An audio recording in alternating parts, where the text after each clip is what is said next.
turn on your notification bell. You will still get those information you are looking for. The next president of Nigeria is a man within his 60s. Babangida declares.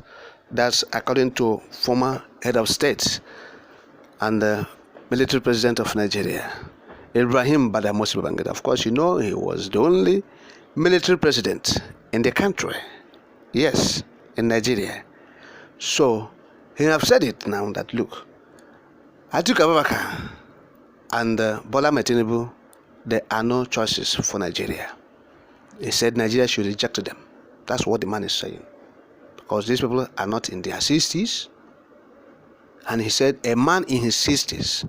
He didn't mention the name of the person, but he said the man in his 60s is the next president of Nigeria. A man that will take over from President Muhammadu Buhari as he winds up his administration is a man within this age bracket.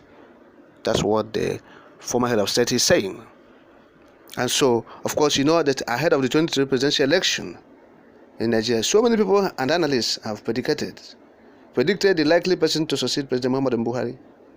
Of course, many have been saying that, look, the upcoming election is a three-horse race between Bola Tinubu and the All Progressive Congress, APC, yes, candidates, the ruling party. Bola Tinubu is the candidate of the ruling party. And the Atiku Abubakar of the People's Democratic Party, PDP, the main opposition, that's what they say. And Peter Obi of the Labour Party, of course, is new. It's new in the presidential, in the national politics, though he has contested alongside the PDP presidential candidate Atiku Abubakar in 2019 election as vice president or vice presidential candidate. But as a national political figure, you know, he is new because nobody have said, look at, this is what Peter Obi has done in the economy of Nigeria to destroy it. But these people have destroyed the economy. The duo of Atiku Abubakar and Bola Ahmed Tinubu, of course, you know that Atiku Abubakar was a former vice president of Nigeria, and you know what his boss said about him, talking about Olusegun Obasanjo. He sold the country to his friends, cronies, associates, and allies, to himself as well. Okay, even in the 2019 general election when he was contesting under PDP, yes, same PDP, he contested. He said, oh, one of his political, his economic blueprints was that he will, he will privatize some of the Nigerian parastatals and corporations.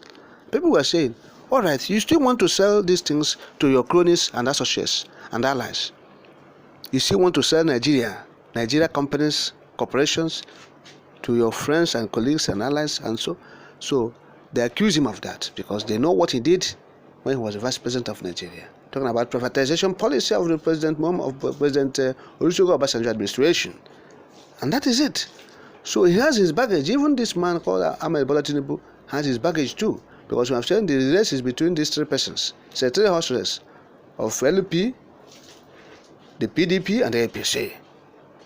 Yes, the LP candidate is the new sheriff in town. Yes, it's the new sheriff in town. So, and Tinubu has his own baggage. His man has been alleged seriously about his drug-related cases. Yes, talking about fraudulent activities. Go to Lagos State, you see what the man has done in Lagos State from 1999. Okay?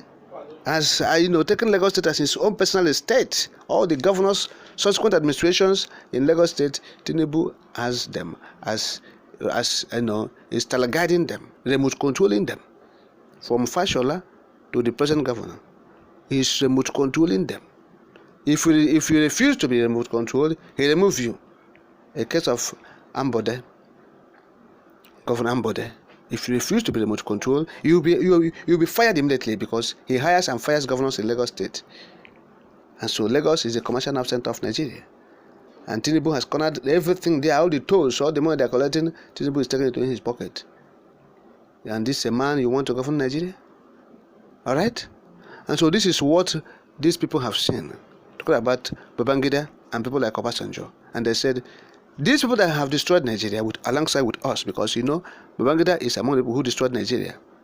Of course, talk about his regime, about his almost 8 years regime.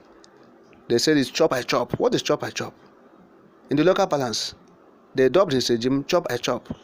Chop by chop means destroy the economy. Let everything come into the country. We are importing everything, every damn thing, even toothpick. Let us import it.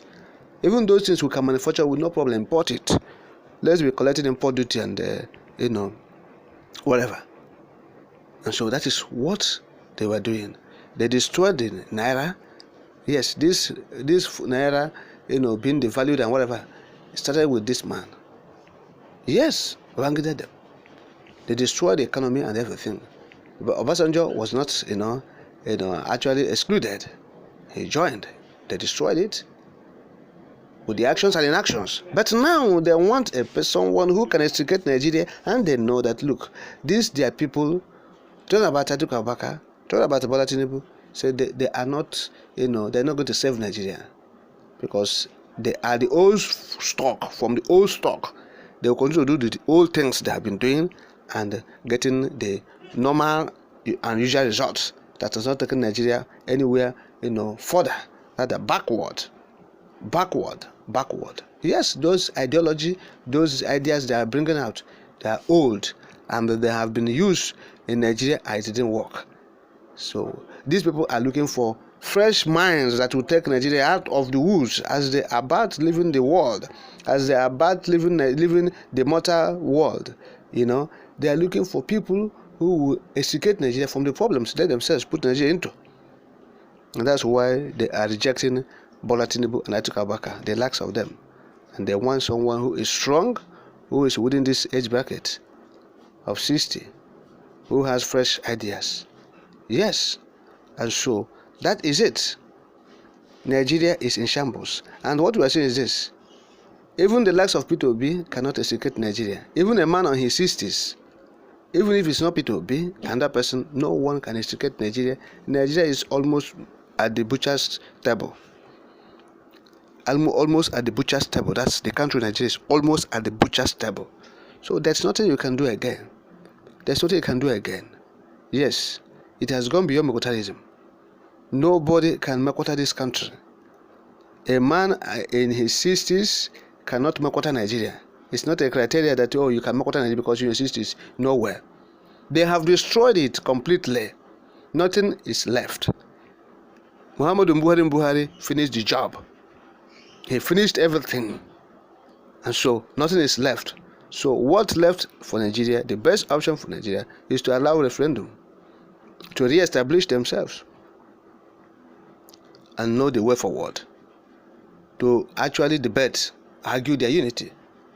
Nigeria should argue its unity. And the best way we have seen after the argument is for people to go their separate ways. So that, they can make meaning out of their life. That is it. But in Nigeria, it is beyond Mekotarism. Nigeria is on the butcher's table, and nobody can extricate it from there. Yes. And so those who have destroyed the country are calling for the people who are in their 60s to come and extricate the country. They have rejected their associates, their friends, their allies, who destroyed Nigeria alongside with them. And now they're looking for people who can extricate it from the clutches of death. Okay?